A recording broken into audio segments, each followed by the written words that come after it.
Because P. Diddy be wanting to party. And you gotta tell him no. You got to tell him no. I did.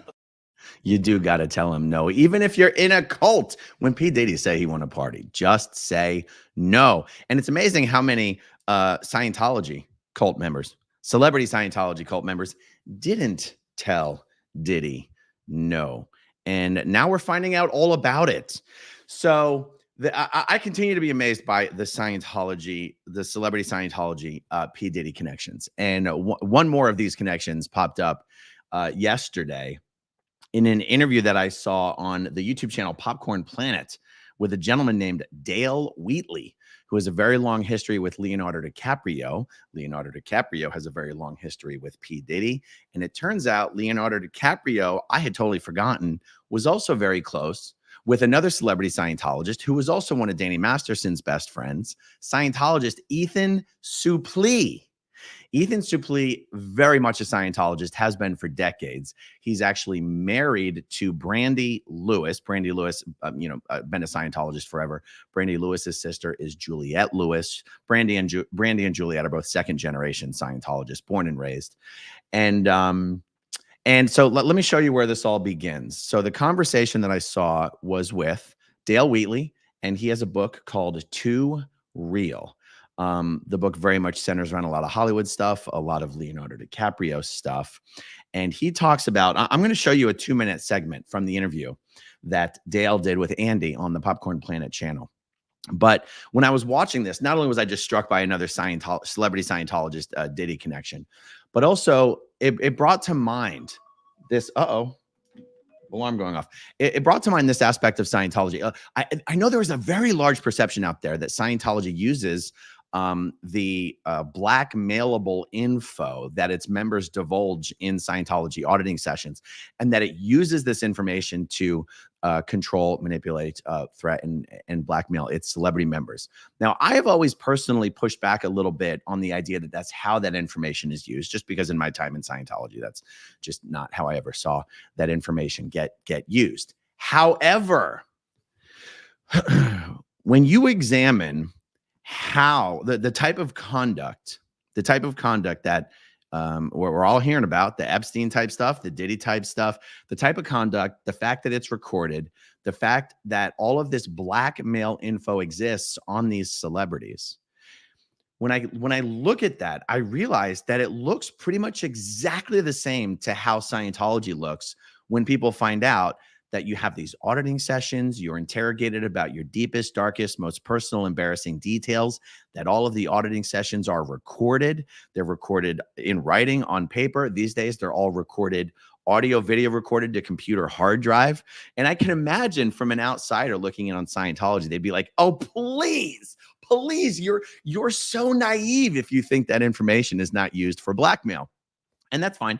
Everyone can make up their own mind about that. Here's one thing I wanted to call out. Not only does Scientology have all of the so-called blackmail material on its own members, but it also has an awful lot of that material on the friends of its members. Now, when we talk about, when we consider that in the framework of its celebrity members and who Scientology's celebrity members are connected to, you might start to get a little nervous thinking about, oh my God, what kind of dirt is Ethan Suplee and Danny Masterson and all these other guys giving to Scientology on their celebrity members? And that is exactly what came to mind when I heard Dale telling a story about Leonardo DiCaprio, one of the most famous TV actresses of the 90s.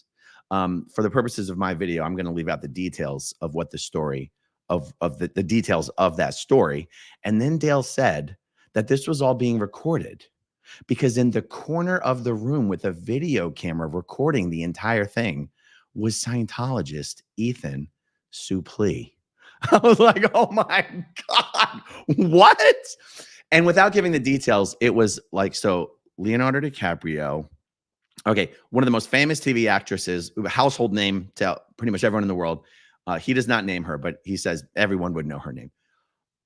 On a bed, in a bedroom, performing things on herself while Leonardo DiCaprio and about 8 of his friends stood around and watched. and Ethan Suplee sat in the corner of the room videotaping it.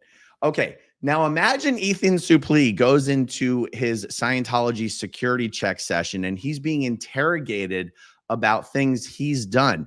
Well, things he's done includes things he's seen other people do, which means this type of information is what Scientology has in its files about people who aren't even its own members. And, you know, while I still say I'm not personally of the belief that Scientology actually uses that information to like blackmail people into joining, the evidence of that might be this, you know, this TV star never joined Scientology. I will leave it to other people to conclude how this information is used. Okay, so I did show you Dale's book. This is his book. Let me jump over to the 2-minute segment of this interview because I just want you guys to hear what he has to say. Here we go. Yeah, and look, he tells more about this story in the book, and you don't name the person, and good for you, because this person clearly was also humiliated, but you do mention was a big TV star at the time, and you feel this woman was used by him, right? And just sort of put on display, and you're confident this was on videotape?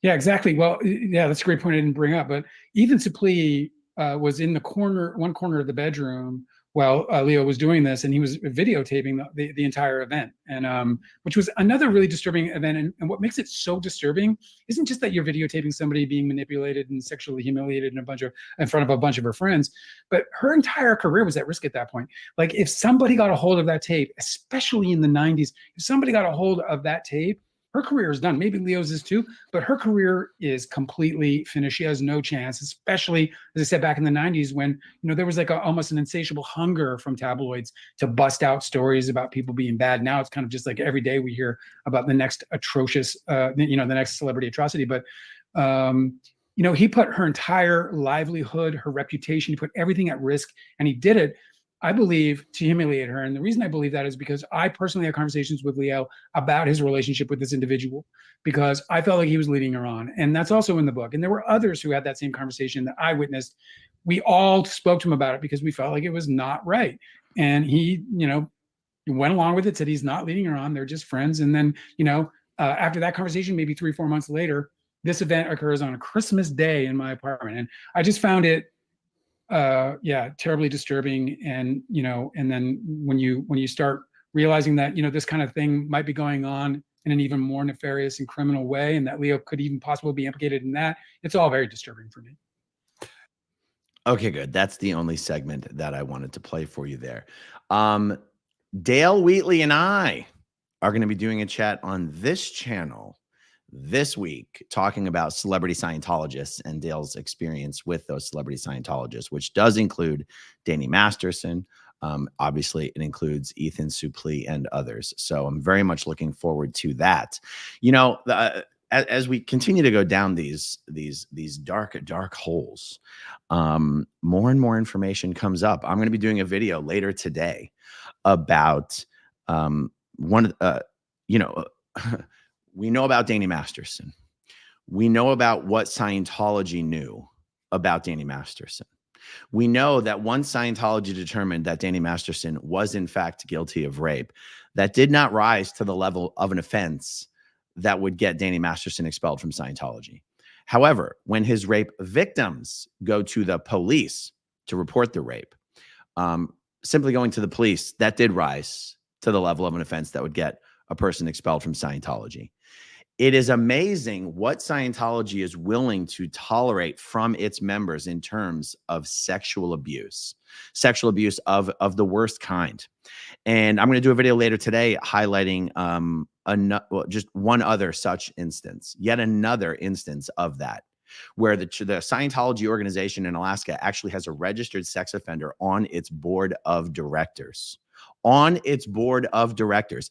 How can someone who has been convicted of sexual crimes against children even be allowed to continue to remain in Scientology, much less be on the board of directors of the only Scientology organization in Alaska? I'm going to bring you all that information later today.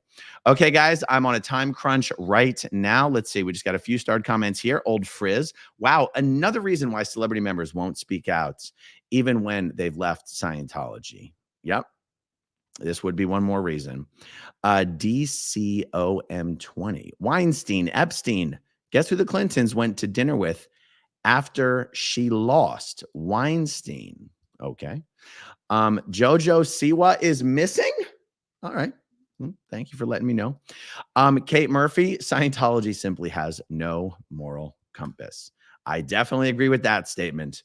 All right, guys, that is all for now. Stay tuned. Much more to come later. Thank you, as always, to everyone who watches until the very end, and I'll talk to you soon. Okay, if you want to see my rock and roll songs, click right on this guitar. And if you want to see a different one of my videos,